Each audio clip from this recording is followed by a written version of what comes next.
जय हिंद दोस्तों, कैसे हैं आप लोग। आशा करता हूँ बहुत अच्छे होंगे और अपनी पढ़ाई अच्छे से कर रहे होंगे। तो दोस्तों, आज हम आरसीसी में पढ़ने वाले हैं डब्ल्यूएसएम और एलएसएम में अंतर, यानी difference between WSM and LSM method. ये एक बहुत इम्पोर्टेंट क्वेश्चन है, अक्सर एग्ज़ाम में पूछ लिया करता है। जो भी सिविल इंजीनियरिंग डिप्लोमा के छात्र हैं उनके लिए यह एक इम्पॉर्टेंट सब्जेक्ट है और इम्पॉर्टेंट क्वेश्चन भी है। तो आज हम इन दोनों में अंतर को समझेंगे। तो चलिए शुरू करते हैं फिर। सबसे पहले एक साइड डब्ल्यूएसएम लिख लेते हैं। इधर लिखेंगे डब्ल्यूएसएम और इधर एलएसएम लिख लेंगे। तो सबसे पहला अंतर दोस्तों यह है कि डब्ल्यूएसएम मेथड में जो कंक्रीट हमारी होती है, कंक्रीट को इलास्टिक माना गया है। इलास्टिक अर्थात प्रत्यास्थ, जो कि कंक्रीट वास्तव में होती नहीं है। तो पहला अंतर यही लिख लेंगे। क्या लिखेंगे इसमें?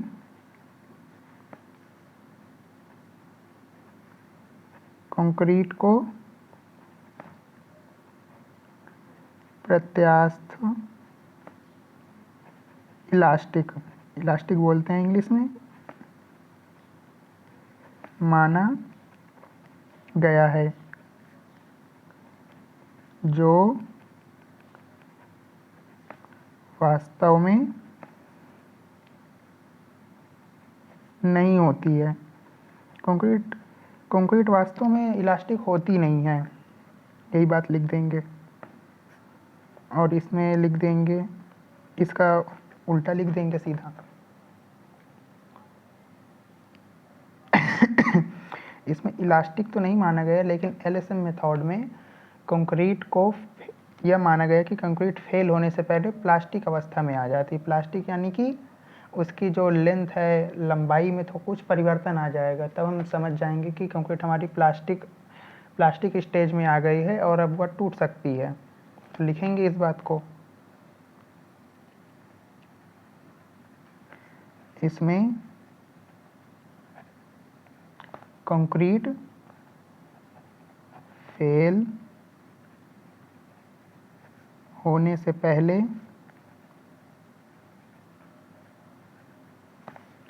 प्लास्टिक स्टेट में आ जाती है। ठीक है, प्लास्टिक स्टेट में आ जाती है।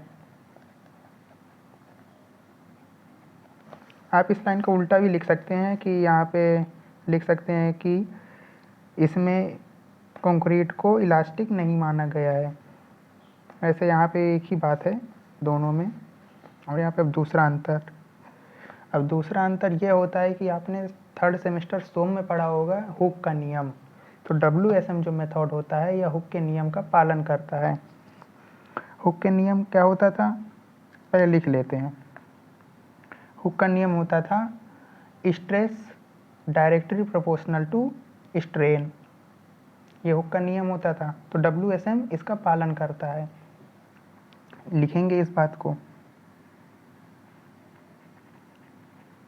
इसमें स्ट्रेस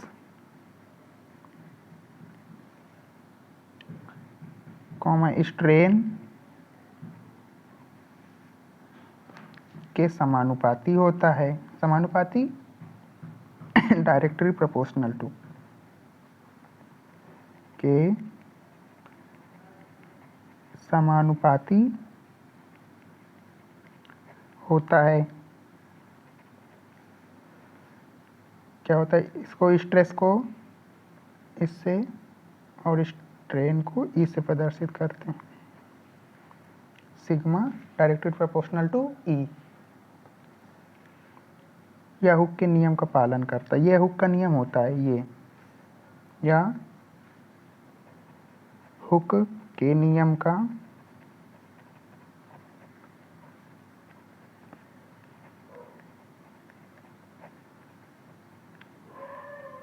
पालन करता है। इधर उल्टा लिख देंगे, या हुक के नियम का पालन नहीं करता।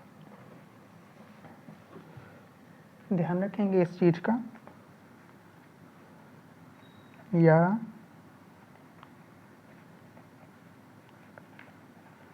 हुक के नियम का पालन नहीं करता।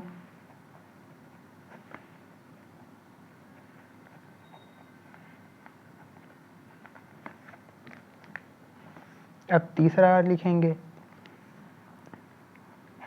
तीसरा होता है कि इसमें जो स्ट्रेस डायग्राम होता है वो रेखीय होता है, यानी कि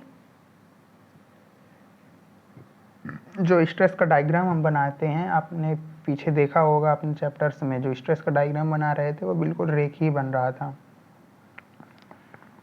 और लेकिन इसमें रेखीय ना होकर पार्शियली पैराबोलिक या फिर पार्शियली रेक्टेंगुलर होता है।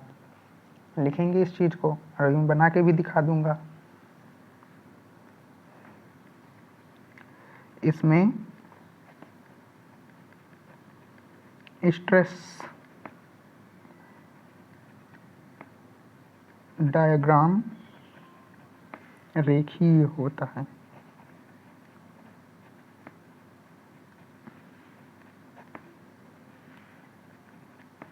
रेखीय होता है। इसमें स्ट्रेस डायग्राम जो होता है सॉरी,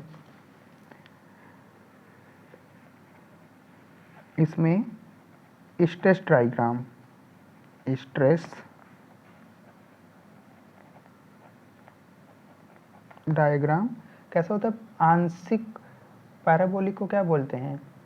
पैराबोलिक मुझे नहीं पता हिंदी में क्या कहते हैं, लेकिन ये partially parabolic and partially rectangular होता है। लिखेंगे इसमें stress diagram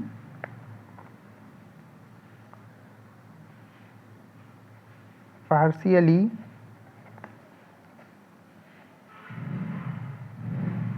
parabolic and partially rectangular होता है। रेक्टेंगुलर होता है। आइए बनाते हैं, पेंसिल से बनाएंगे डायग्राम। देखिए जो रेखीय डायग्राम होता है, जब हम इसमें स्ट्रेस का डायग्राम बनाते हैं, ये हमारा बीम सेक्शन हो जाता है।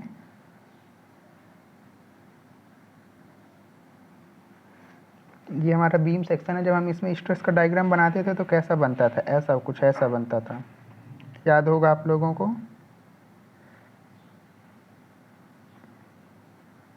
ऐसा बनता था इसमें स्ट्रेस डायग्राम ऐसा होता था, और इसमें कैसा होता था? ये हमारा बीम सेक्शन होगा।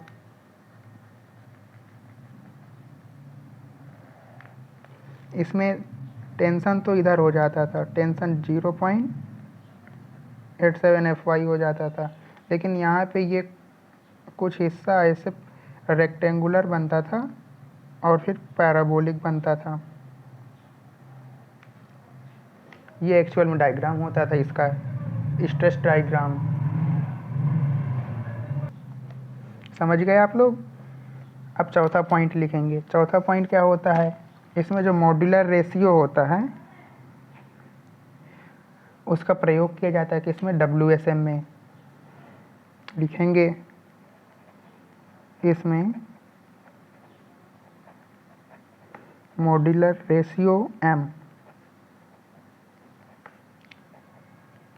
का प्रयोग करते हैं। मॉड्यूलर रेशियो क्या होता है भाई? स्टील की जो प्रत्यास्था है उसमें कंक्रीट की प्रत्यास्था का भाग देंगे तो हमें मॉड्यूलर रेशियो प्राप्त हो जाएगा।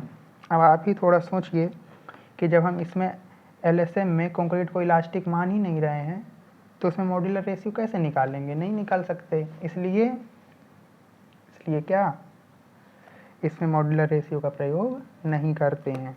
याद रखेंगे इसका। इसमें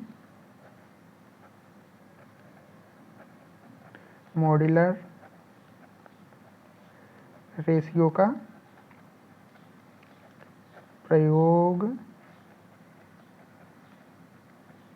नहीं करते।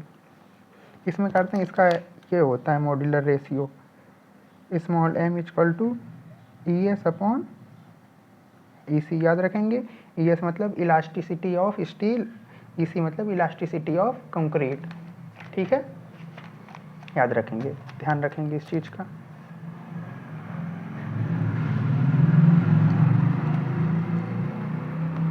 ये चौथा पॉइंट था।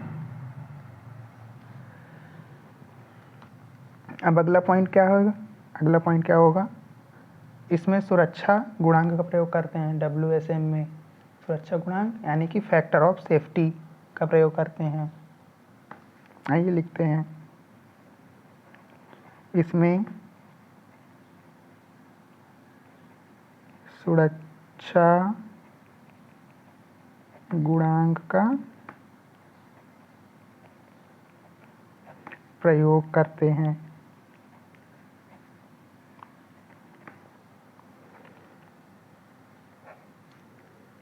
इसमें आंशिक सुरक्षा गुणांक का प्रयोग करते हैं, यानी कि पार्शली सेफ्टी फैक्टर। ये बताऊंगा मैं कितना होता है। इसमें आंशिक सुरक्षा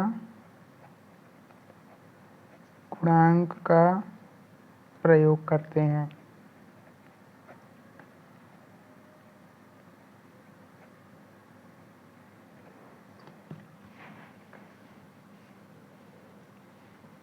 अगले पेज में आ जाते हैं, कितना होता है देखेंगे यहाँ से। सॉरी, मोबाइल ऑफ हो गया था मेरा। तो मैंने यहाँ पे क्या बताया कि जो WSM होता है उसके लिए factor of safety for concrete के लिए 3 लेते हैं और इसे SF से प्रदर्शित करते हैं। और जो स्टील होता है, स्टील के लिए फैक्टर ऑफ सेफ्टी 1.78 लेते हैं। LSM के केस में कंक्रीट के लिए इसे गामा M से प्रदर्शित करेंगे, किसे? फैक्टर ऑफ सेफ्टी को। और कंक्रीट के केस में इसे 1.5 ले लेते हैं। स्टील के केस में इसे 1.15 ले लेते हैं। ठीक है, याद रहेगा। ओके, अब अगले पॉइंट में आते हैं। अब अगला 6th पॉइंट होता है। तो WSM जो होता है, WSM मेथड में हम ओवर रेनफोर्स्ड सेक्शन होता है, ओवर रेनफोर्स्ड सेक्शन आपने पढ़ा होगा, ओवर रेनफोर्स्ड सेक्शन का प्रयोग कर सकते हैं।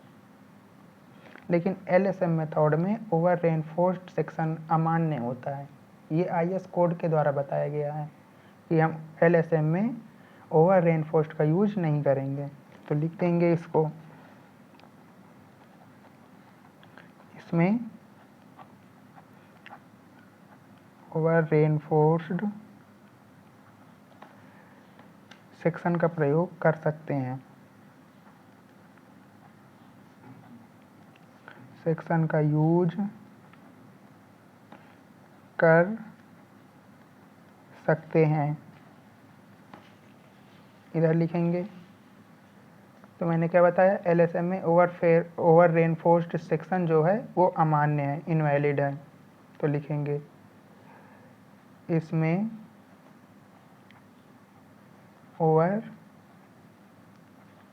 देखिए ओवर रेनफोर्स्ड सेक्शन जब आप डिजाइन करेंगे, यदि बीम ओवर रेनफोर्स्ड आ जाती है तो आपको रीडिजाइन करना पड़ेगा।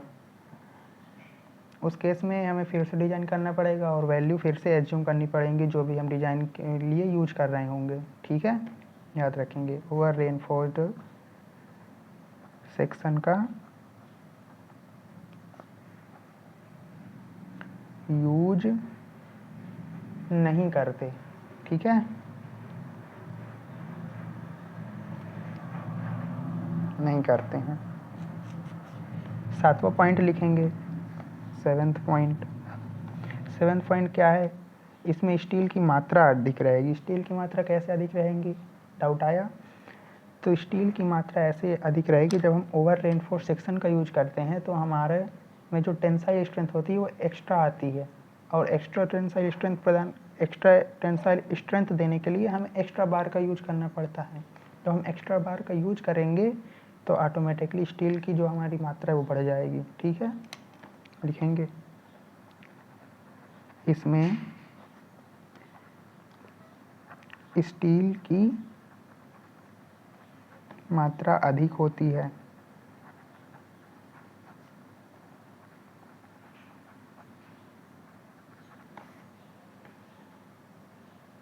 इसमें स्टील की मात्रा कम रहती है।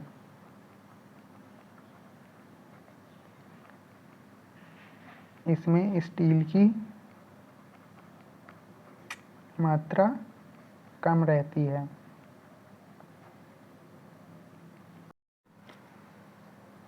एक लास्ट पॉइंट क्या बचा था कि यह मितव्ययी नहीं होता है।